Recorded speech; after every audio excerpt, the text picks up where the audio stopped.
सुप्रभात विद्यार्थियों। जैसा कि आप जानते हैं कि आपकी अर्धवार्षिक परीक्षा संपन्न हो चुकी है। आधा सत्र आपका निकल चुका है। द्वितीय सत्र की शुरुआत है। आज द्वितीय सत्र की शुरुआत में आपकी सहायक पुस्तक, पूरक पुस्तक जो वितान भाग 2, उसका पाठ 1 सिल्वर वेडिंग का अध्ययन करेंगे। ये मनोहर श्याम जोशी द्वारा लिखा गया पाठ है। मनोहर श्याम जोशी द्वारा लिखा गया ये पाठ है। तो सर्वप्रथम हम लेखक का परिचय जानने का प्रयास करें। लेखक का परिचय। मनोहर श्याम जोशी का जन्म सन 1935 ईस्वी कुमायूं में हुआ था, उत्तराखंड में कुमायूं। हिंदी के प्रसिद्ध पत्रकार और टेलीविजन के धारावाहिक लेखक के रूप में इनको ख्याति प्राप्त। लखनऊ विश्वविद्यालय से विज्ञान में स्नातक किया है। दिनमान पत्रिका में आप सहायक संपादक और साप्ताहिक हिंदुस्तान में आपने संपादक के रूप में कार्य किया। सन 1984 में यानी 1984 में भारतीय दूरदर्शन का सबसे पहला प्रथम धारावाहिक हम लोग बहुत ही प्रसिद्ध हुआ था। हम लोग के लिए पटकथा का लेखन शुरू करने के बाद इन्होंने मृत्यु पर्यंत स्वतंत्र लेखन किया। इन्होंने कई धारावाहिक लिखे। बुनियाद उस समय का प्रसिद्ध दूरदर्शन पे आने वाला बुनियाद, मुंगेरी लाल के हसीन सपने, ये सारे टेलीविजन धारावाहिक, टीवी सीरियल्स इनके द्वारा लिखे गए। इनकी प्रमुख रचनाएं जो हैं वो कुरु कुरु स्वाहा, कसब, हरिया हरक्यूलिस की हैरानी, हरिया हरक्यूलिस की हैरानी, हमजाद का ख्वाब, कहानी संग्रह, एक दुर्लभ व्यक्तित्व, कैसे किस्सा गो, मंदिर घाट की पौड़ियां, टटा प्रोफेसर, षष्ठी वल्लभ पंत, नेताजी कहिन, इस देश का यारो क्या कहना, बातों बातों में, 21वीं सदी, लखनऊ मेरा लखनऊ, पश्चिमी जर्मनी पर एक उड़ती नजर। सन 2005 में साहित्य अकादमी पुरस्कार से आपको सम्मानित किया गया था। वर्ष 2006 में आपका स्वर्गवास हो गया, आपका निधन हो गया। ऐसे महान लेखक मनोहर श्याम जोशी का ये जो पाठ है सिल्वर वेडिंग पाठ है। इस पाठ का एक संक्षिप्त परिचय हम जानेंगे। मनोहर श्याम जोशी की ये प्रसिद्ध कहानी है। इस कहानी में पल पल आधुनिकता से सुसंपन्न होते जा रहे समाज में एक संस्कार संपन्न व्यक्ति का मिसफिट होते जाना दिखाया गया है। सत्य के करीब होने के कारण ही कहानी पाठक के हृदय को छू लेती है। एक पीढ़ी परंपराओं से बंधी हुई है, आदर्शों पर चलने वाली है, जबकि नई पीढ़ी उन्मुक्त जीवन जीना चाहती है। यहाँ दो पीढ़ियों के बीच का द्वंद्व है। दो पीढ़ियों के बीच का द्वंद्व है, उस द्वंद्व को दर्शाया है। इस पीढ़ी पर पाश्चात्य संस्कृति का प्रभाव परिलक्षित होता है, दिखाई देता है।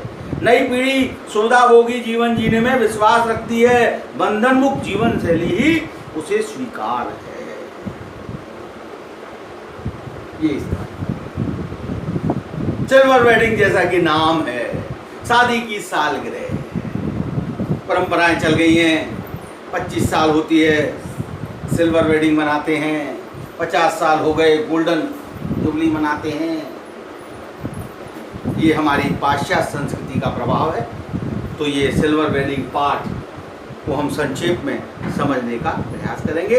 ये पाठ जो है, इसका जो है कथानायक यशोधर पंत पहाड़ पर रहने वाले एक कुमायूनी ब्राह्मण हैं, जो संस्कारी और सिद्धांतवादी जीवन जीने के अभ्यस्त हैं। मैट्रिक करने के बाद उनका जब दिल्ली में आगमन हुआ, तब वे किसनदा के संपर्क में आए। किसनदा, जिनका पूरा नाम था कृष्णानंद पांडे। कृष्णानंद पांडे यानी किसनदा के संपर्क में आए। उन्हें किसनदा ने काम दिलवाया। धीरे धीरे किसनदा के सहयोग से वे सरकारी विभाग में कर्मचारी हो गए। वे उन्हें अपना गुरु मानते थे। उनके सिद्धांतों व आचरण से वे प्रभावित हुए थे। वे कौन? यशोधर पंत। यशोधर पंत के परिवार में उनके 3 पुत्र और 1 पुत्री थे। वे पत्नी के साथ दिल्ली शहर में रहते हुए आधुनिक विचारों, पाश्चात्य संस्कृति के प्रभाव से रंगे हुए थे। उन्हें यशोधर जी का सादगीपूर्ण जीवन, धार्मिक आचरण और रिश्तेदारों के प्रति आत्मीयता खटकती थी। बच्चे चाहते थे कि उनके पिता ऑफिस पैदल न जाकर के स्कूटर से जाएं या कार चलाएं, परंतु कार खरीदना उन्हें परिस्थिति के अनुसार उचित नहीं लगता था। उचित नहीं लगता।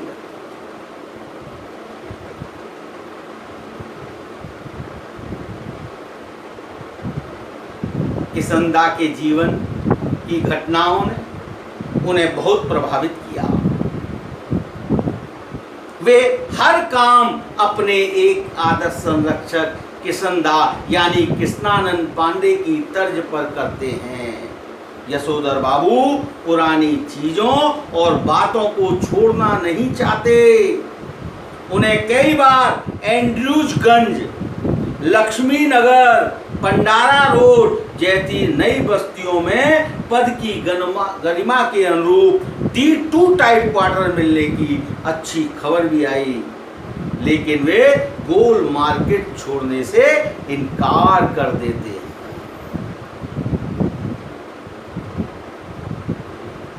युवा होते बच्चों और पंत जी के बीच जेनरेशन गैप होने के कारण मतभेद बना रहता था। तो यहाँ पहला विषय क्या आ गया? Generation gap. Generation gap.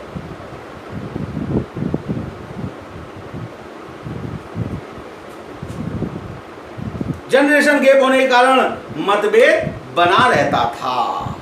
पत्नी भी हमेशा बच्चों का साथ देती थी। धीरे धीरे पंत जी की धार्मिक रुचि जागृत होने लगी। पंत जी को धार्मिक रुचि जागृत। वे ऑफिस के बाद का समय मंदिर जाने, प्रवचन सुनने में व्यतीत करते थे। पंत जी के बड़े पुत्र भूषण, पंत जी के बड़े पुत्र का नाम था भूषण, वो प्राइवेट नौकरी करने लगा। दूसरा पुत्र विदेश जाने की तैयारी में था।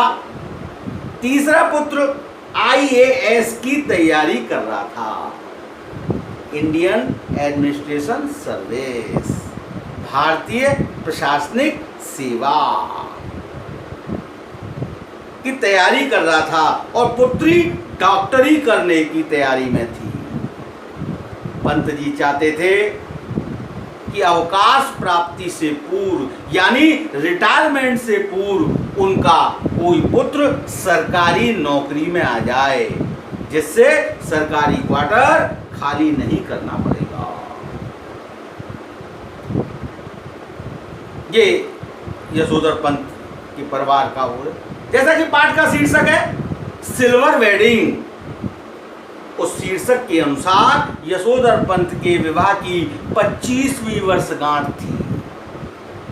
कार्यालय में, दो जगह कार्यालय और घर, दोनों जगह उस द्वंद्व में फंसे हुए हैं यशोधर पंत। कार्यालय में साथियों के आग्रह पर उन्होंने उन्हें पार्टी हेतु कुछ रुपए दिए और स्वयं ऑफिस से निकलकर मंदिर चले गए और वहां से काफी देर बाद सब्जी मंडी होते हुए जब घर पहुंचे तब उन्होंने अपने बंगले को सजा हुआ पाया। उन्होंने देखा कि उनका पुत्र अपने किसी अफसर को कार में विदा कर रहा था। अंदर जाने पर पंत जी को पता चला कि उनके पुत्र ने पिता की विवाह की वर्षगांठ के उपलक्ष्य में पार्टी दी थी, जिसमें उनके पुत्र के पारिवारिक ऑफिस के सहयोगी मित्र बुलाए गए थे। बच्चों ने शिकायत करते हुए कहा कि आज भी आप देर से आ रहे हैं, हम सभी आपकी प्रतीक्षा कर रहे हैं। पंत जी मित्रों से विदा लेकर संध्या पूजा वंदन करने के लिए नियमानुसार घर के अंदर चले आए और काफी देर बाद बुलाने पर पार्टी में ड्राइंग रूम में पहुंचे। वे केक काटने के पक्ष में नहीं थे। बच्चों के जिद करने पर उन्होंने केक काटा और पार्टी में शामिल हुए। बच्चे जबरन उनसे केक कटवाते हैं, पत्नी को तो खिला देते हैं, पर बहुत आग्रह के बाद भी स्वयं यशोधर बाबू यह कहकर नहीं खाते कि इसमें अंडा होता है। जब उन्हें लड्डू खिलाया जाता है तो वे उससे इनकार करते हुए कहते हैं कि मैंने अभी संध्या नहीं की है। इस प्रकार वे इम्प्रॉपर वातावरण से बचने के लिए पूजा करने बैठ जाते हैं और प्रतिदिन 15 मिनट में संपन्न होने वाली पूजा में उस दिन 25 मिनट लगाते हैं। वे जानबूझकर एक एक मेहमान के जाने तक बाहर नहीं आते। सिल्वर वेडिंग की पार्टी के दिन उनका व्यवहार पत्नी और बच्चों को अच्छा नहीं लगता है। फिर ड्राइंग रूम में लाल गमछा पहनकर पहुंचे। पिता से बेटी का विवाद हो जाता है। लाल गमछा, लाल अंगोछा, जैसे हम लोग विवाद हो जाता है। वे कहते हैं तुम्हारी जीन्स मुझे पसंद नहीं, पर तुम पहनती हो तो मेरे गमछे को क्यों टोकती हो? बात भी सही है, जब मैं नहीं टोकता हूं तुम टोको। ये विवाद इन दोनों के बीच में उत्पन्न हो जाता है। पार्टी समाप्त होने पर आए हुए उपहारों को देखते हुए बच्चों ने उन्हें ऊनी ड्रेसिंग गाउन पहनने के लिए निवेदन किया। ऊनी ड्रेसिंग गाउन पहनने के लिए निवेदन किया। बेटी पिता का पजामा कुर्ता उठा लाई और इसे पहनकर कहा कि उसे पहनकर देखें। पुत्र अपनी माँ से कह रहा था कि माँ, पिताजी सवेरे इसे पहनकर दूध लेने जाया करें। ये बात पंत जी को बहुत बुरी लगी। जवान होते हुए बच्चे यह नहीं सोच रहे कि पिताजी आप आराम किया करो, हम दूध और अन्न घर के काम स्वयं करेंगे। गाउन पहनने के बाद यशोधर पंत जी को अपने गुरु किसनदा की याद आ गई और उनकी अवकाश प्राप्ति के उपरांत हुई मृत्यु के कारणों को वे समझ गए। पारिवारिक किसी द्वंद्व के कारण उनकी असमय मृत्यु हो गई। कुल मिलाकर कहानी सिद्धांत और यथार्थ के बीच एक कश्मकश का स्पष्ट तथा प्रभावशाली चित्रण है, जो इतना वास्तविक है कि हमारे पड़ोस में या हमारे साथ हो रही घटना सी प्रतीत होता है। अब ये जो कहानी है, इनमें मानसिक द्वंद्व है दो पीढ़ियों के बीच, आज की पीढ़ी और पूर्व पीढ़ी अपने सिद्धांतों से हटना नहीं चाहती। आज की पीढ़ी पूर्व सिद्धांतों से एडजस्ट करना नहीं चाहती। ये एक लंबी कहानी है। लेखक जो मनोहर श्याम जोशी की जो अन्य रचनाएं हैं उनसे अलग सी दिखाई देती है, पर है नहीं। यह कहानी अपने शिल्प में जोशी जी के चिर परिचित भाषिक अंदाज और मुहावरों से युक्त है। आधुनिकता की ओर बढ़ता हमारा समाज एक और कई नई उपलब्धियों को समेटे हुए है, तो दूसरी ओर मनुष्य को मनुष्य बनाए रखने वाले मूल्य कहीं घिसते चले जा रहे हैं। सत्य है। आज डॉक्टर बन रहे हैं, आज इंजीनियर बन रहे हैं। डॉक्टर इंजीनियर बनाने की होड़ चल रही है। माँ बाप, पेरेंट्स, टीचर सब लगे हुए हैं कि बच्चा डॉक्टर बन जाए, इंजीनियर बन जाए। मनुष्य बनाने का प्रयास कहीं नहीं। तो मनुष्य बनाए रखने वाले मूल्य कहीं घिसते चले जा रहे हैं, समाप्त होते चले जा रहे हैं। दो शब्द इसमें आया है, तकिया कलाम जिसको कहते हैं। एक तो जो हुआ होगा, जो हुआ होगा, number 1। Number 2, somehow improper, somehow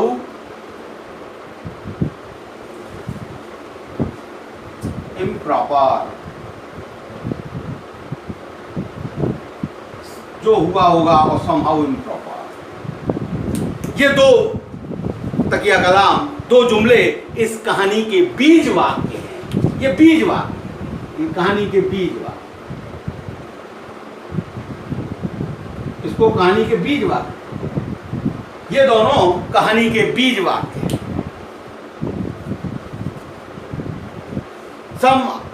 जो हुआ होगा मैं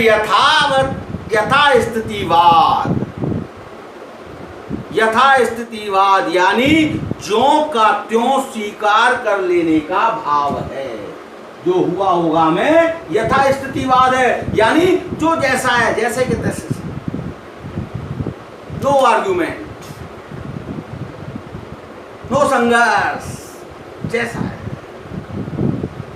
भाव है। तो somehow improper में एक अनिर्णय की स्थिति भी है। ये दोनों ही भाव इस कहानी के मुख्य चरित्र यशोधर बाबू के भीतर के द्वंद्व हैं। ये दोनों ही स्थितियां हालात को ज्यों का त्यों स्वीकार कर बदलाव को असंभव बना देने की ओर ले जाती है। महत्वपूर्ण बात यह है कि यशोधर बाबू इन स्थितियों का जिम्मेदार किसी व्यक्ति को नहीं ठहराते। वे अनिर्णय की स्थिति में यशोधर बाबू जहां बच्चों की तरक्की से खुश होते हैं, वहीं somehow improper भी अनुभव करते हैं, यानी कुछ तो गड़बड़ है। somehow improper it means कुछ तो गड़बड़ है। अनुभव करते हैं कि वे खुशहाली भी कैसी जो अपनों में परायापन पैदा करे। इसी द्वंद्व के साथ साथ इस कहानी को यशोधर बाबू के बहाने देश के प्रॉपर विकास में बाधक somehow improper तत्वों की तलाश के रूप में पढ़ा जा सकता है कि देश के विकास में, प्रॉपर व्यवस्थित विकास में जो बाधक है वो somehow improper तत्व, कुछ तो अव्यवस्थित है, जिसके कारण ये परेशानियां उत्पन्न हो रही है। इस कहानी को हम उस दृष्टि से पढ़ सकते हैं, उस दृष्टि से ग्रहण कर सकते हैं। अब देखिए, कुछ चीजें ऐसी हैं कि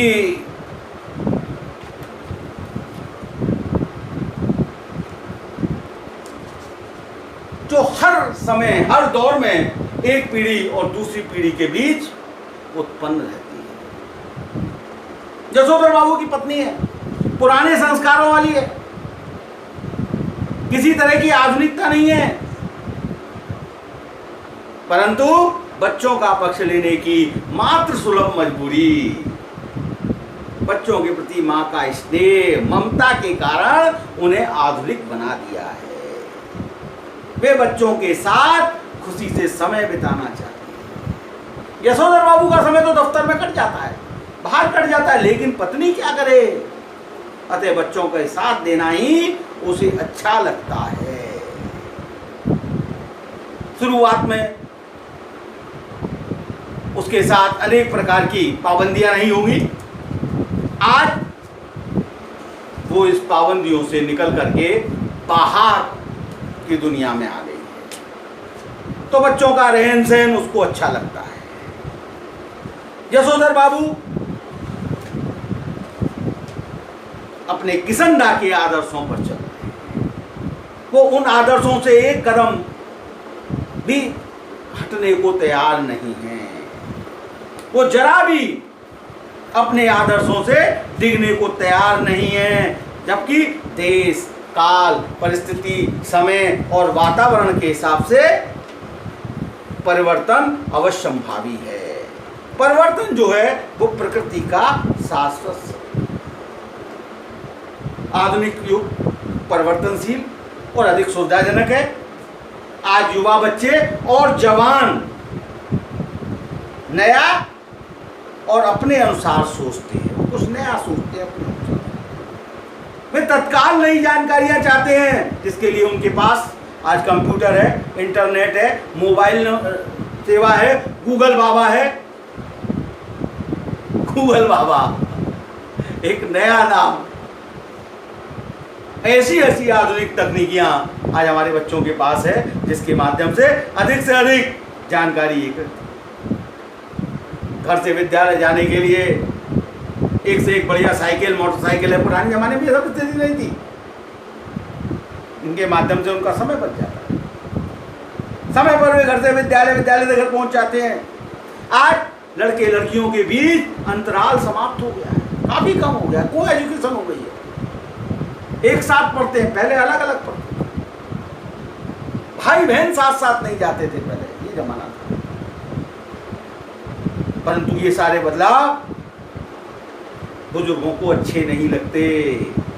बुजुर्गों के अनुसार इन सभी बदलावों के में से समाज विकृत हो रहा है। लड़के लड़कियां बिना किसी हिचकिचाहट के घूमते हैं। घरों में पर्दे का रिवाज बंद हो गया है। लड़का लड़की आधुनिकता में ऐसे रंग गए हैं कि उन्हें बुजुर्गों की बातें बुरी लगती हैं। ये सारी बातें यशोधर बाबू जैसे व्यक्तित्व को स्वीकार नहीं, परंतु देश, काल और परिस्थिति के आधार पर हमें सब चीज को स्वीकार करना चाहिए। पुरातन का सम्मान करना चाहिए और नई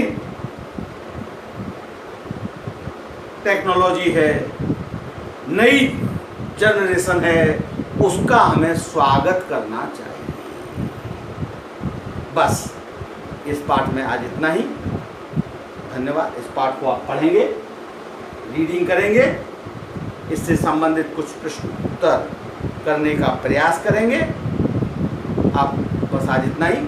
आपका दिन शुभ और मंगलमय हो। धन्यवाद।